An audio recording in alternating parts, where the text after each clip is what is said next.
이번 분석을 시작하기에 앞서 투자 판단의 최종 책임은 투자자 본인에게 있다는 점을 명확히 말씀드립니다. 저희는 단순 참고용 정보나 분석을 제공할 뿐 특정 종목이나 섹터에 대해 매수나 매도를 절대 추천하는 것이 아닙니다. 안녕하세요. 오늘 저희가 함께 깊이 살펴볼 내용은요. 최근 월가에서 정말 화제가 됐던 거죠. 캔터 피츠제럴드라는 투자은행이 테슬라 목표 주가를 엄청나게 올렸습니다. 네, 맞아요. 기존 355달러였는데 이걸 무려 510달러로 거의 점프를 냈죠. 그렇죠. 510달러. 이 숫자가 정말 파격적인데 이게 단순히 뭐랄까 숫자만 바꾼 게 아니라고요. 테슬라를 보는 관점 자체가 근본적으로 달라졌다는 신호탄이라는 이야기가 많습니다. 네, 바로 그 점이 핵심입니다. 단순한 목표가 상향이 아니라 테슬라라는 기업의 가치를 평가하는 방식, 그 틀 자체가 바뀌고 있다는 걸 보여주는 거죠. 오늘 저희는 이 켄터 피츠제럴드 분석 보고서 그리고 관련 기사나 발표 자료들을 좀 종합해서 이야기를 풀어보려고 합니다. 오늘 저희의 목표는 아주 명확해요. 어떤 걸까요? 도대체 왜 켄터 피츠제럴드는 이렇게까지 낙관적인 전망을 내놓았을까? 그리고 그들이 사용했다는 새로운 가치 평가 방식. 이게 뭐죠? 부분 가치 합산이라고 하던데. 아, 네. SOTP 말씀이시군요. 네, SOTP. 이게 테슬라의 미래에 어떤 의미가 있는지 이걸 좀 명확하게 이해해 보는 게 오늘의 목표입니다. 좋습니다. 아주 중요한 포인트들을 짚어주셨네요. 핵심은 이거 같아요. 테슬라를 더 이상 그냥 전기차 만드는 회사로만 생각하면 안 된다는 거죠. 그죠? 그 틀에 가두면 이 변화를 이해하기 어렵습니다. 인공지능, 그러니까 AI, 그리고 에너지 저장 사업, 또 로보틱스까지 와, 이 모든 기술이 막 융합된 거대한 플랫폼 기업으로의 진화 가능성, 여기에 주목하고 있다는 거잖아요. 네, 맞습니다. 자, 그럼 이 흥미로운 관점의 변화 한번 제대로 파헤쳐 볼까요? 좋습니다. 먼저 가장 눈에 띄는 건 역시 목표 주가 510달러라는 숫자인데요. 아까도 말씀드렸지만 355달러에서 이렇게 껑충 뛰어오른 배경에는 그 부분 가치 합산 평가 방식이 있다고요. SOTP. 네, Sum of the Parts Valuation, 줄여서 SOTP라고 부르는데요. 네, SOTP. 이게 구체적으로 어떤 방식인가요? 좀 쉽게 설명해 주실 수 있을까요? 네, 말 그대로입니다. 기업의 전체 가치를 그 기업을 구성하는 여러 사업 부문들의 가치를 각각 따로따로 평가해서 그걸 다 합치는 방식이에요. 아하, 그러니까 테슬라라는 회사 하나를 통으로 보는 게 아니라 뭐랄까 레고 조립하듯이 자동차 사업 얼마, 에너지 사업 얼마, 또 뭐 있죠? 자율주행 소프트웨어. 네, 그렇죠. 기존의 자동차 사업부 가치 따로, 또 에너지 저장 장치인 메가팩 사업 가치 따로, 그리고 완전 자율주행 FSD 소프트웨어와 이걸 활용한 로보택시 사업의 잠재 가치, 또 상업용 트럭인 세미트럭, 그리고 심지어 지금 개발 중인 휴머노이드 로봇 옵티머스까지요. 옵티머스까지요. 와. 네, 이 각각의 미래 가치를 상당히 높게 쳐서 그걸 다 더한 결과가 바로 510달러라는 숫자인 겁니다. 이야, 정말 그야말로 각계격파에서 합치는 거네요. 예전에는 주로 뭘 봤었죠? 테슬라 주가 볼 때? 과거에는 아무래도 분기별로 차를 몇 대나 인도했는지 그 인도량 숫자나 아니면 자동차 사업 부문의 이익률이 얼마나 되는지 이런 지표들이 주가에 가장 큰 영향을 미쳤었죠. 그렇죠. 맨날 뉴스에 나왔잖아요. 이번 분기 인도량 얼마, 예상치 상회했다, 하회했다. 맞아요. 그런데 SOTP 방식은 그런 현재 실적 중심의 평가에서 벗어나서 미래에 큰 성장을 할 것으로 기대되는 신사업들의 잠재 가치를 훨씬 더 적극적으로 그리고 어떻게 보면 좀 공격적으로 반영하는 겁니다. 그러니까 단순 계산이 아니라 미래에 대한 기대감이 엄청나게 들어간 평가 방식이군요. 네, 특히 켄터 피츠제럴드는 FSD를 기반으로 한 로보택시 사업이나 또 옵티머스 로봇 같은 아직은 현실화되지 않았지만 성공했을 때 파급력이 클 것으로 예상되는 사업들의 가치를 매우 높게 평가한 거죠. 어떻게 보면 기존의 자동차 산업 분석 틀로는 테슬라를 제대로 설명하기 어려우니까 이런 새로운 방식을 도입했다고 볼 수도 있겠네요. 좀 더 복잡하고 다각화될 사업 구조를 반영하려는 시도랄까요? 정확합니다. 테슬라가 가진 독특한 생태계 구조를 반영하는 평가 방식이라고 할 수 있어요. 각 사업부가 독립적으로 성장하면서도 또 서로 기술적으로 연결돼서 시너지를 내는 그런 구조잖아요. 네, 그렇죠. 단순히 자동차 회사를 넘어서 기술 기업으로서의 면모를 더 부각시키는 접근법 같습니다. 맞습니다. 각 사업부가 가진 고유의 성장 스토리가 있고 또 이게 테슬라라는 큰 우산 아래서 서로 어떻게 영향을 주고받으면서 더 큰 가치를 만들어낼 수 있을지 이걸 종합적으로 보려는 시도인 거죠. 자, 그럼 이런 낙관적인 평가를 뒷받침하는 또 다른 근거로 넘어가 보죠. 켄터 피츠제럴드가 주목한 게 테슬라의 아주 공격적인 자본 지출 계획, 그러니까 캐펙스라고 하죠. 네, 캐피털 엑스펜디처, 설비 투자죠. 네, 설비 투자 계획. 보니까 2025 회계연도에 약 92억 달러, 이게 우리 돈으로 하면 12조 원이 넘는 돈이고요. 꽤 큰 금액이죠. 네, 그리고 2020년에는 더 늘어서 약 120억 달러, 거의 16조 원에 달하는 막대한 금액을 설비 투자에 쏟아붓겠다 이런 계획인데 이게 왜 이렇게 중요한 포인트가 되는 걸까요? 그냥 비용이 많이 나가는 거 아닌가 이렇게 생각할 수도 있을 것 같은데요. 여기서 이제 관점의 차이가 드러나는 건데요. 켄터 피츠제럴드는 이 막대한 지출을 단순한 비용 증가로 보지 않는다는 겁니다. 아, 비용이 아니다. 네. 그럼 뭐죠? 미래 성장을 위한 아주 필수적인 씨앗 뿌리기로 해석하는 거예요. 선제적인 투자라는 거죠. 씨앗 뿌리기요? 어떤 씨앗인데요? 아까 SOTP 분석에서 나왔던 그 미래 성장 동력들 있잖아요. 로보택시, 옵티머스 로봇, 세미트럭, 메가팩 같은 것들. 이걸 그냥 계획으로만 두는 게 아니라 현실로 만들기 위한 공장 짓고 생산 라인 깔고 하는 그런 필수적인 투자로 보는 겁니다. 아하, 그러니까 그 미래 사업들을 실제로 구현하기 위한 인프라 투자군요. 구체적으로 어떤 부분에 투자가 집중되는 건가요? 그 10조 원 넘는 돈이 다 어디로 가는 거죠? 발표된 내용들을 보면요. 주로 그 로보택시 전용 차량으로 알려진 사이버캡 있죠. 네, 이름이 독특하던데요. 네, 그 사이버캡하고 상업용 트럭인 세미트럭 이 두 가지를 위한 전용 생산 라인을 구축하는 데 상당 부분이 쓰일 거고요. 네바다하고 텍사스 휴스턴이에요. 아, 그건 메가팩 쪽입니다. 네바다와 휴스턴에 있는 기가팩토리, 테슬라의 초대형 공장이죠. 거기서 에너지 저장 장치인 메가팩 생산 능력을 대폭 늘리는 데도 투자가 들어갑니다. 아, 메가팩 생산 증설. 그리고 또 있나요? 그리고 빼놓을 수 없는 게 바로 옵티머스 로봇입니다. 이 휴머노이드 로봇에 초기 양산 설비를 마련하는 데도 이 캐펙스 증액분이 투입될 예정이에요. 와, 그러니까 사이버캡, 세미트럭, 메가팩 증설, 옵티머스 초기 양산까지 정말 미래 청사진을 현실로 만들 공장과 장비들을 미리 다 지어놓겠다는 거네요. 그렇죠. 그런 강력한 의지의 표현이라고 볼 수 있습니다. 어떻게 보면 자동차 팔아서 번 돈을 다시 미래 기술, 그러니까 로봇이나 에너지 저장 시설, 차세대 트럭 생산에 다시 쏟아붓는다는 건데 이게 확실히 전통적인 자동차 회사들하고는 좀 다른 행보잖아요. 근데 이런 대규모 선행 투자가 항상 성공한다는 보장은 없지 않습니까? 과거에 모델 3 생산 초기에도 엄청 고생했던 걸로 아는데 물론입니다. 그 점은 분명히 짚고 넘어가야 합니다. 대규모 투자는 언제나 리스크를 동반하죠. 계획대로 안 될 수도 있고 예상보다 비용이 더 들 수도 있고요.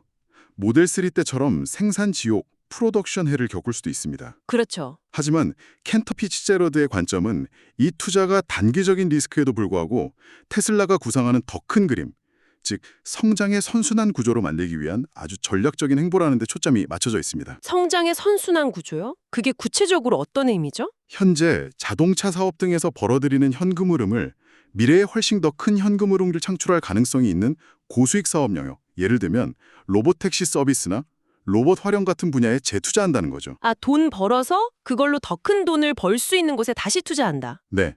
그래서 투자자들은 당장의 비용 부담이나 단기적인 어려움보다는 이 투자가 미래에 가져올 잠재적인 가치, 뭐랄까, 미래 현금 흐름의 현재 가치에 더 주목하고 있다는 분석입니다.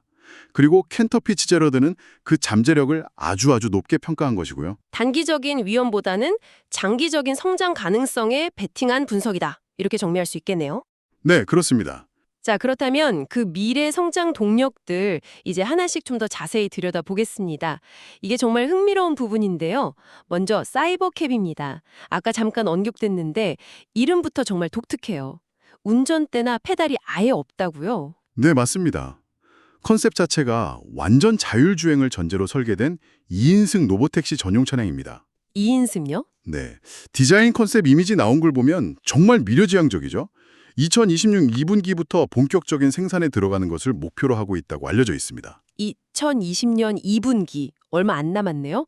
근데 이게 중요한 게 단순한 차량 판매 모델이 아니라는 점이라고 하셨죠? 네, 그게 핵심입니다.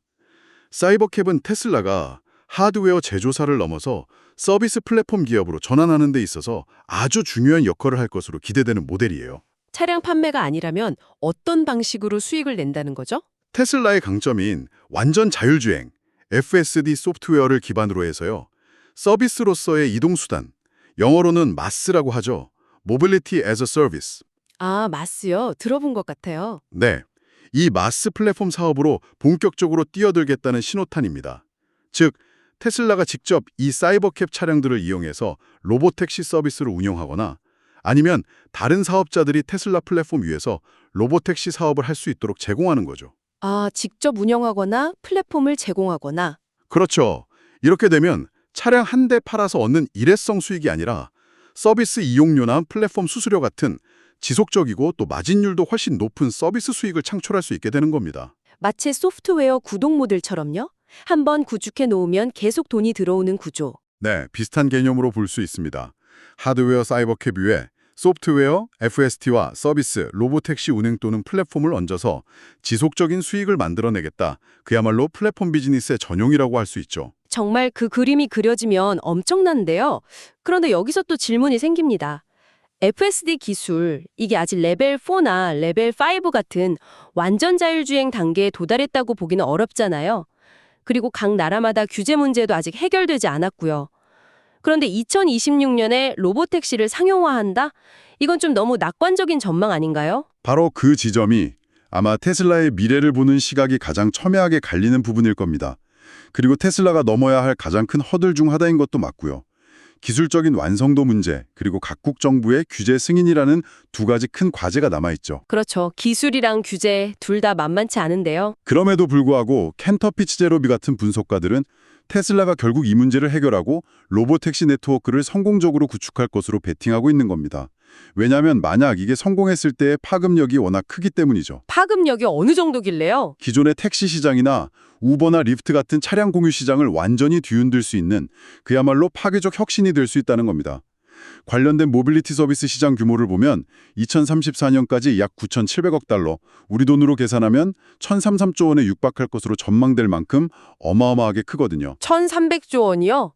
와, 네, 테슬라가 이 거대한 시장에서 핵심 플레이어가 될 수 있다는 그 기대감, 그 잠재력이 SOTP 가치 평가에 매우 크게 반영되었다고 볼 수 있습니다. 물론 리스크는 분명히 존재하지만 성공 시 보상이 워낙 크다는 거죠. 로보택시만 해도 정말 SF 같은 이야기인데 여기서 한 발 더 나아가서 이제는 사람 형태의 로봇까지 만든다는 거잖아요. 이게 바로 그 유명한 옵티머스 프로젝트죠. 네, 맞습니다. 휴머노이드 로봇 옵티머스. 켄터 피츠제럴드 분석에서도 로보택시와 더불어 또 하나의 핵심 성장축으로 꼽히고 있습니다. 이것도 계획이 나왔나요? 내년부터 생산 라인을 가동하고 빠르면 2026년 말에는 외부 고객에게 판매까지 시작할 계획이라고요? 네, 테슬라 측에서 밝힌 로드맵이 그렇습니다. 물론 이것도 계획대로 될지는 지켜봐야겠지만요. 여기서 정말 흥미로운 점은 이 옵티머스 로봇이 테슬라 차량의 자율주행 시스템, 즉 FSD와 동일한 AI 기술 기반을 공유한다는 사실입니다. 잠깐만요. 그게 무슨 말씀이세요? 자동차 FSD 데이터가 로봇 학습에 쓰인다는 건가요? 자동차가 도로에서 보고 판단하는 능력이 로봇이 세상을 이해하고 움직이는 데 도움이 된다는 거예요? 바로 그 점입니다. 이게 테슬라 로봇 개발 전략의 아주 독특하고 강력한 지점이라고 할 수 있어요. 어떻게 연결되는 거죠? 좀 더 구체적으로 설명해 주실 수 있나요? 전 세계에서 운행 중인 수백만 대 테슬라 차량들이 있잖아요. 이 차들이 실제 도로를 달리면서 매 순간 엄청난 양의 시각 데이터와 주행 데이터를 수집합니다. 이 데이터는 테슬라의 FSD 신정망을 끊임없이 학습시키고 발전시키는 원동력이 되죠. 네, 그건 알고 있습니다. 데이터가 왕이다, 뭐 이런 말도 하잖아요. 그렇죠. 그렇게 고도화된 현실 세계 AI, 즉 실제 세상을 보고 이해하고 예측하고 그에 맞춰서 행동을 결정하는 능력이 옵티머스 로봇의 핵심 두뇌 역할을 하게 되는 겁니다. 사물을 인식하고 사람의 움직임을 예측하고 복잡한 환경 속에서 경로를 계획하는 등의 능력이 자동차에서 로봇으로 그대로 이식될 수 있다는 거죠. 와, 그러니까 자동차 개발하면서 쌓은 AI 역량이 로봇 지능 개발로 바로 이어지는 거네요. 이건 다른 로봇 회사들은 갖기 어려운 엄청난 이점인데요? 네, 그렇다고 볼 수 있습니다. 초기에는 아마 테슬라 자체 공장, 예를 들면 기가팩토리 같은 곳에서 먼저 투입될 가능성이 높습니다. 반복적이거나 아니면 사람이 하기에 좀 위험한 작업들을 옵티머스가 대신 수행하는 거죠. 아, 자체 공장에서 먼저 실전 테스트를 하는 셈이네요. 직원처럼 쓰는 건가요? 그렇죠. 일종의 베타 테스트이자 또 동시에 실제 효용 가치를 입증하는 과정이 될 겁니다. 이를 통해서 당연히 공장의 생산 효율성을 높이고 비용을 절감하는 효과도 기대할 수 있겠지만 더 중요한 것은 실제 작업 환경에서 로봇의 성능을 검증하고 문제점을 발견하고 개선하기 위한 아주 귀중한 데이터를 계속해서 축적할 수 있다는 점입니다. 실제 환경에서의 피드백만큼 중요한 학습 자료는 없으니까요. 맞습니다. 책상 위에서의 시뮬레이션과는 차원이 다른 거죠. 그럼 이걸 좀 더 큰 그림으로 보면 장기적으로 이 옵티머스는 어디까지 활용될 수 있을 거라고 보나요? 단순히 공장 노동력을 대체하는 수준을 넘어서는 것 같은데요. 켄터 피츠제럴드를 포함해서 많은 분석가들이 정말 큰 잠재력을 보고 있습니다. 장기적으로는 제조업 현장을 넘어서 예를 들면 물류 창고에서의 물건 분류, 운반, 병원에서의 환자 보조나 물품 이송, 심지어는 가정 내에서의 가사노동까지 인간의 노동력이 필요한 거의 모든 영역으로 확장될 수 있다는 가능성을 보고 있는 거죠. 가사노동까지요? 정말 SF 영화에나 나올 법한 이야기인데요. 동작 같은 것들을 구현하는 것은 기술적으로 정말 엄청난 도전 과제입니다. 그리고 초기 로봇 생산 비용도 매우 높을 거고요. 단순히 공장 내에서 정해진 작업을 자동화하는 수준을 넘어서는 데는 상당한 시간이 걸릴 수밖에 없습니다. 네, 현실적인 어려움도 많겠죠. 하지만 정말 만약에 테슬라가 이 어려운 과제들을 해결하고 범용 휴머노이드 로봇을 성공적으로 만들어낸다면 이건 정말 인류의 생산성 자체를 근본적으로 바꿀 수 있는 사건이 될 겁니다. 어쩌면 테슬라가 추진하는 모든 사업 중에서 가장 큰 잠재 시장을 가진 그야말로 게임 체인저가 될 수 있다는 기대감이 깔려 있는 거죠. 와, 로봇택시에 이어서 휴머노이드 로봇까지 정말 상상하기 어려운 수준의 변화를 꿈꾸는 것 같습니다. 자, 다음으로 넘어가서요. 이번에는 좀 더 현실적인 이야기일 수도 있겠는데 상업용 트럭 시장을 겨냥한 세미 트럭도 있습니다. 이것도 계획이 나왔죠? 네, 세미트럭도 중요한 한 축입니다.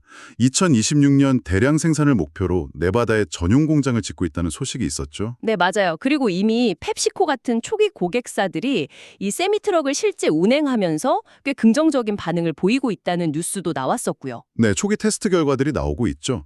이 세미트럭 역시 단순한 전기 트럭 그 이상의 의미를 가집니다. 어떤 점에서요? 물론 장거리 운행 시에 기존 디젤 트럭 대비 연료비, 그러니까 전기료죠.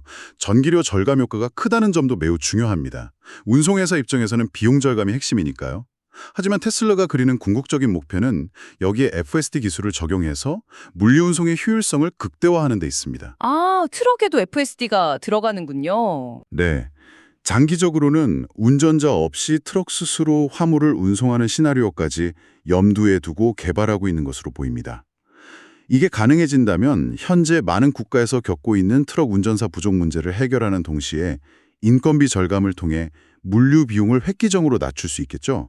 운전자 없는 화물 운송이라 이것도 정말 큰 변화겠네요. 물류 산업 전체에 엄청난 파급 효과를 가져올 수 있겠습니다. 그렇죠.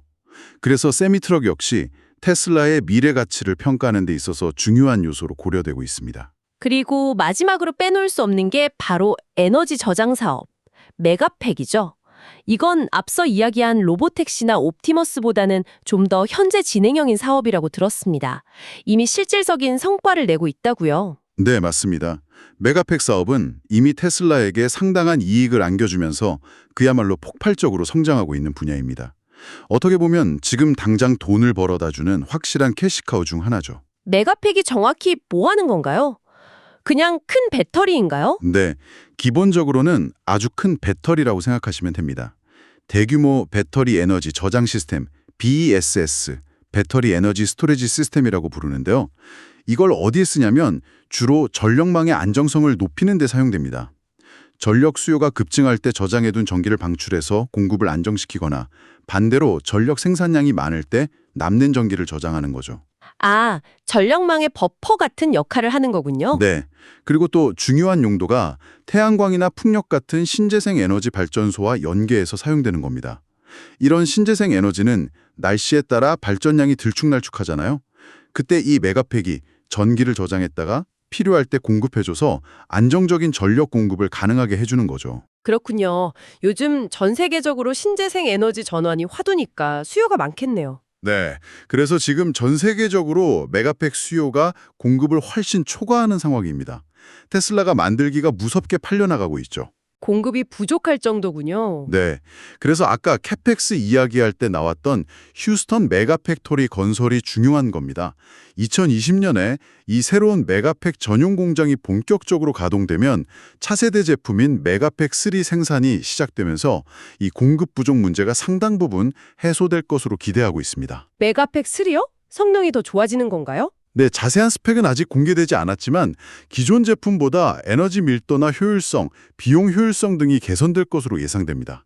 전 세계적인 에너지 전환 추세를 고려할 때 이 에너지 저장 사업 역시 테슬라의 매우 중요한 장기 성장축이 될 것으로 확실해 보입니다. 자, 그럼 이제 정말 이 모든 조각들을 한번 맞춰봐야 할 것 같습니다. 사이버캡, 옵티머스, 세미트럭, 메가팩. 이렇게 듣기만 해도 스케일이 다른 다양한 미래 사업들이 펼쳐져 있는데 이게 어떻게 서로 연결되기에 켄터 피츠제럴드는 테슬라의 가치를 $510까지 높게 평가했을까요? 뭔가 이들을 하나로 꿰는 핵심적인 연결고리가 있을 것 같은데요. 네, 있습니다. 그리고 그 핵심 연결고리가 바로 인공지능, AI입니다. AI요? 네, 켄터 피츠제럴드가 테슬라를 단순한 제조업체나 자동차 회사가 아니라 현실 세계 AI 플랫폼 기업으로 규정하고 높이 평가하는 근본적인 이유가 바로 여기에 있습니다.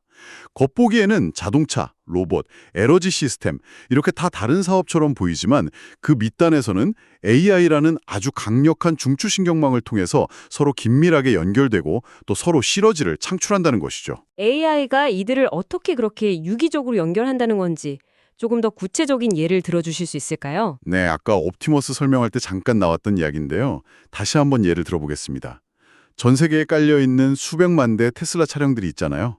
이 차들이 실제 도로를 주행하면서 방대한 양의 현실 세계 데이터를 실시간으로 수집합니다. 네, 그렇죠. 카메라로 보고 센서로 감지하고요. 이 데이터는 테슬라의 FSD 신경망을 끊임없이 학습시키고 개선하는 데 사용됩니다.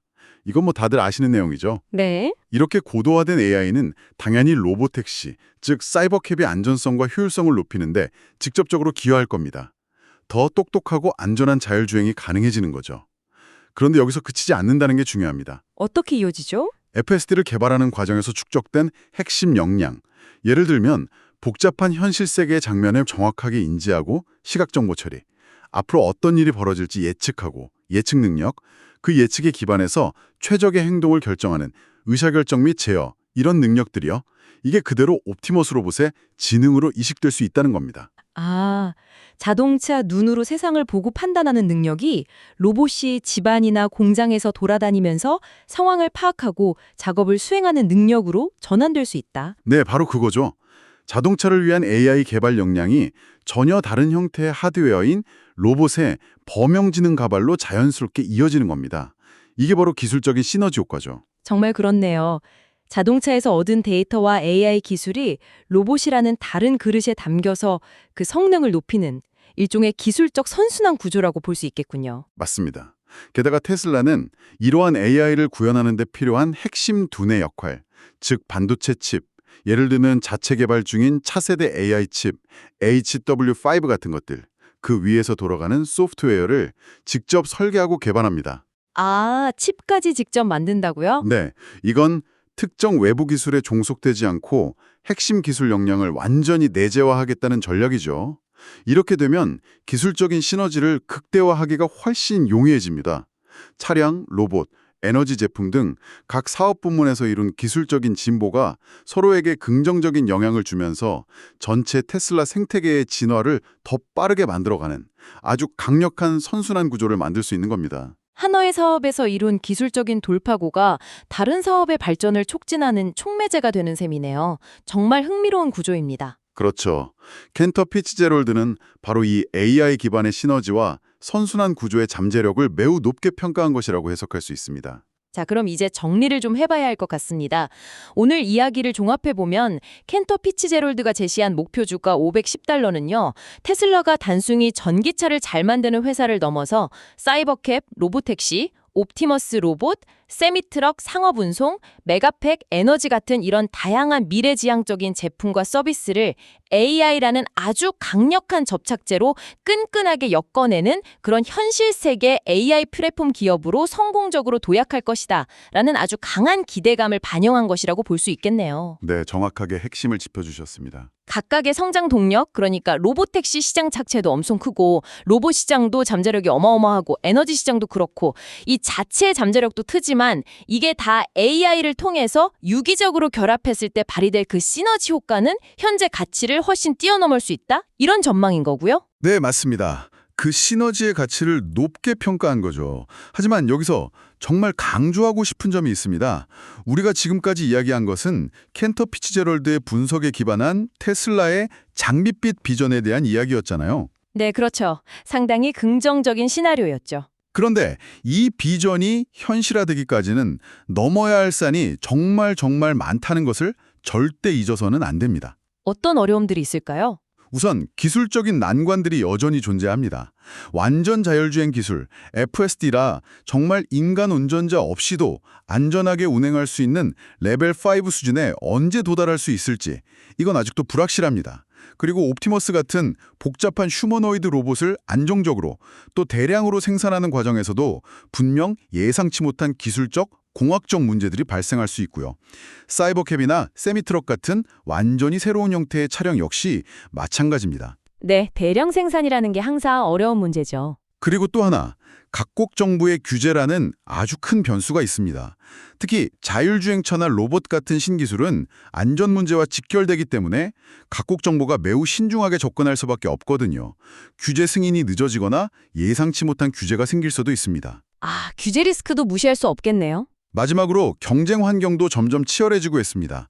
기존의 전통적인 자동차 제조사들도 전기차와 자율주행 기술 개발에 막대한 투자를 하고 있고요. 또 구글, 웨이모나 애플 같은 거대 IT 기업들도 이 분야에 뛰어들고 있거나 뛰어들 가능성이 높습니다. 로봇 분야 역시 경쟁이 치열하고요. 그러니까 켄터 피츠제럴드의 분석이 제시하는 것은 테슬라의 장기적인 잠재력에 대한 하나의 매우 긍정적인 시나리오일 뿐이지 이것이 단기적인 성공이나 주가 상승을 보장하는 것은 절대 아니다. 이 점을 분명히 해야 한다는 말씀이시군요. 네, 그렇습니다.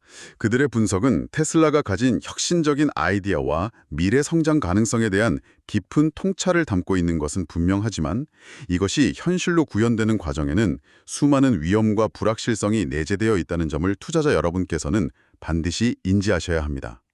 기술 구현의 난이도, 생산 지연 가능성, 예상치 못한 규제 변화의 리스크, 또 경쟁 심한 문제 등 고려해야 할 변수들이 많습니다. 네, 기회와 위험을 균형 있게 봐야겠네요. 네, 그래서 여기서 중요한 질문을 던져볼 수 있습니다. 테슬라라는 기업에 관심을 가지고 계신 분이라면 오늘 저희가 살펴본 이런 다각적인 분석을 통해서 켄터 피츠제럴드가 제시하는 그 거대한 기회의 이면과 동시에 존재하는 리스크 요인들을 명확하게 파악하시고 단기적인 주가 변동보다는 장기적인 관점에서 이 기업의 본질적인 가치를 아주 신중하게 평가하시는 자세가 필요하다고 생각합니다. 네, 오늘 긴 시간 동안 정말 흥미로운 분석 함께 나눠봤습니다. 오늘 분석을 마무리하면서 저는 이런 질문을 한번 던져보고 싶습니다. 특정 제품 라인, 예를 들어 자동차라는 하나의 영역을 넘어서서 자동차, 로봇, 에너지 시스템이라는 이렇게 각기 다른 물리적인 영역에 걸쳐서 AI라는 공통된 두뇌를 성공적으로 이식하고 통합하려는 이 테슬라의 시도가 만약 성공한다면 과연 이것은 어떤 의미를 가지게 될까요? 정말 큰 질문이네요. 어쩌면 이것은 단순히 테슬라라는 한 기업의 성공 스토리를 넘어서 AI라는 기술이 어떻게 현실 세계의 다양한 산업과 융합해서 완전히 새로운 형태의 플랫폼 비즈니스를 만들어낼 수 있는지 보여주는 아주 중요한 선례가 될 수도 있지 않을까 싶습니다. 여러분은 어떻게 생각하시나요? 테슬라의 사례처럼 특화된 AI 기술을 통해서 비슷한 플랫폼으로의 전환을 시도하거나 혹은 그런 전환을 겪게 될 다른 산업 분야는 또 어디가 있을지 한번 상상해보는 것도 굉장히 흥미로운 생각거리가 될 것 같습니다. 예를 들면 농업 분야에서 작물의 상태를 AI가 분석하고 로봇이 관리하고 수확까지 하는 자동화 플랫폼이 등장한다거나 아니면 건설 현장에서 다양한 종류의 AI 로봇들이 서로 협업하면서 건물을 짓는 모습을 그려볼 수도 있겠죠. AI가 현실 세계와 만났을 때의 가능성 정말 무궁무진한 것 같습니다. 다시 한번 말씀드리지만 투자 판단의 최종 책임은 투자자 본인에게 있다는 점을 명확히 말씀드립니다. 저희는 단순 참고용 정보나 분석을 제공할 뿐 특정 종목이나 섹터에 대해 매수나 매도를 절대 추천하는 것이 아닙니다. 항상 여러분의 성공 투자를 기원합니다. 내용이 좋으셨다면 구독, 좋아요 부탁합니다.